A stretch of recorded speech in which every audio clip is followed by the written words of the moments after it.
Bonjour à vous et bienvenue, vous me connaissez, Germain Roncari, formateur de coach ou de psychopraticien à distance et je vous accompagne aussi, pourquoi pas à distance, dans tous les problèmes que vous pouvez rencontrer dans votre vie amoureuse et dans la relation avec les autres. Justement aujourd'hui, un sujet important, penser à soi, ce n'est pas être égoïste, parce que je dirais, un des principes simples, et vous le connaissez, euh, mieux on est avec soi, mieux on est avec les autres. Aujourd'hui, je rencontre trop de personnes qui, en tout cas, se mettent sous la dépendance des autres, qui pensent que, en fin de compte, s'occuper de soi, c'est être égoïste, c'est être égocentré, et que, en fin de compte, on ne va pas s'occuper des autres. C'est vrai que dans notre éducation,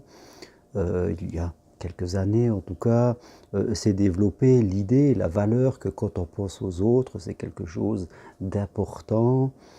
Et c'est vrai que c'est important et que penser à soi, c'est toujours en tout cas être centré sur ses propres besoins, oublier les autres. C'était valoriser l'idée que plus on donnait aux autres, plus on était dans l'abnégation, dans l'oubli de soi presque, et plus c'était quelque chose de bien quelque part. Et on nous récompensait.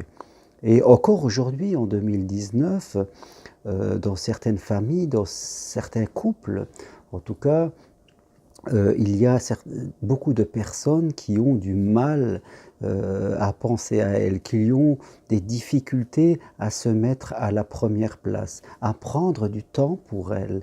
Et aussi sur des choses aussi simples que prendre un après-midi, que d'aller se balader, que de faire du shopping, que de partir une journée avec une amie. Beaucoup de gens culpabilisent cette sensation, cette émotion de la culpabilité qui nous donne la sensation d'être en faute. On a l'impression que l'on est en faute toujours si on n'est pas là en train de s'occuper des autres, que ce soit nos enfants, que ce soit nos parents, que ce soit notre conjoint ou même à notre travail que l'on n'est pas là en train de toujours écouter pour bien faire ce que l'on demande. Vous voyez, c'est un petit peu cette sensation, cette blessure de la soumission, je dirais, que on a pu acquérir durant notre enfance, durant notre éducation, où on nous a vraiment appris à écouter et à faire plaisir. Voilà. Et quand on était petit, on était récompensé. Quand on faisait plaisir, on nous donnait des bonbons, on nous disait que c'était bien. Et on a continué un petit peu sur ce chemin.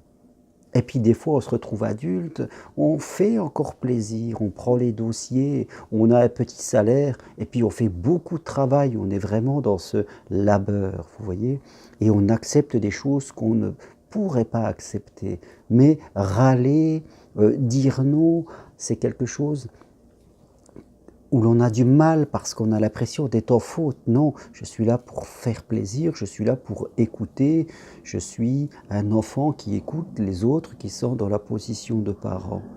Et bien sûr, quand on est dans cette situation, quand on fait continuellement ça, on crée en soi des colères. Colère contre l'autre, colère contre soi. On crée en soi des tristesses, des frustrations et parfois même des rancœurs qui est encore plus fort que la colère, vous voyez. Et on a cet écart entre ce qu'on voudrait vivre et ce que l'on vit parce qu'on a cette sensation de s'oublier et de passer à côté de soi. Et je crois que c'est là aujourd'hui où il faut progresser, se donner la permission de penser à soi. Parce que penser à soi, ce n'est pas être égoïste. C'est, je dirais, ce que l'on appelle l'égoïsme sain.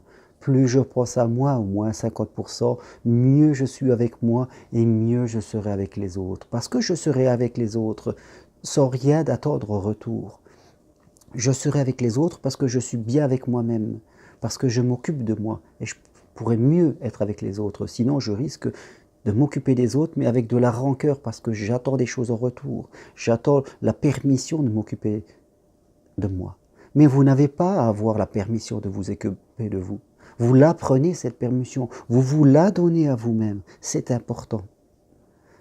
Quelque part. C'est une permission que tout être humain doit avoir. Occupez-vous de vous et vous irez mieux avec les autres. C'est l'égoïsme sain et normal. On fait la différence entre l'égoïsme sain et quelqu'un qui est égocentré et à la limite de la manipulation, c'est-à-dire qui se sert des autres pour son propre bien-être. Vous comprenez? Donc, donnez-vous la permission de penser à vous par des choses les plus simples de la vie. Prenez du temps pour vous. Apprenez à dire non à ce que vous ne voulez pas. Apprenez à faire des choses seules. C'est important dans les couples. Je vois trop de personnes qui n'osent plus faire des choses seules parce qu'elles ont cette sensation qu'elles doivent faire deux choses qu'à deux. Elles n'ont pas le droit de faire ces choses sans les enfants ou sans le mari. Et non, ce n'est pas possible de vivre ça. Vous devez vous donner la permission de vivre des choses seules, même si vous êtes en couple. Tout être humain a besoin d'être seul avec lui-même ou d'être seul avec des amis parce qu'on ne peut pas vivre que dans le couple. C'est pas possible, ça crée un déséquilibre. Donc, donnez-vous cette permission. Vous n'êtes pas égoïste. C'est tout à fait normal de vouloir penser à soi. Et plus vous allez le faire, et plus quand vous allez être avec les autres, que ce soit votre famille, votre mari ou qui que ce soit, et mieux vous allez être parce que vous aurez cette sensation, cette liberté de penser à vous. Plus vous vous refuserez cela, et plus vous allez créer de la colère, de la tristesse, de la rancœur, de la frustration, et moins vous serez avec les autres. Vous allez essayer de vous en occuper, mais vous ne serez pas vraiment dispo, et ça sera vraiment une sensation d'obligation qui ne vous mettra pas dans les meilleures conditions. Les meilleures conditions, c'est de vous occuper de vous. Et si chacun fait ça, on va passer des super moments ensemble. Voilà. Merci à vous d'être là, vraiment, faites-le. Et vous verrez que vous serez mieux avec vous. C'est pas facile au début de se donner la permission. Il y a des peurs d'être rejeté, d'être critiqué, de ne plus être aimé. Ce sont des peurs, mais souvent ça n'existe pas. Il faut dépasser ça. Et si vous avez besoin d'aller plus loin, une petite séance d'hypnose, appelez-moi, je me ferai un plaisir de vous aider. Au revoir et merci.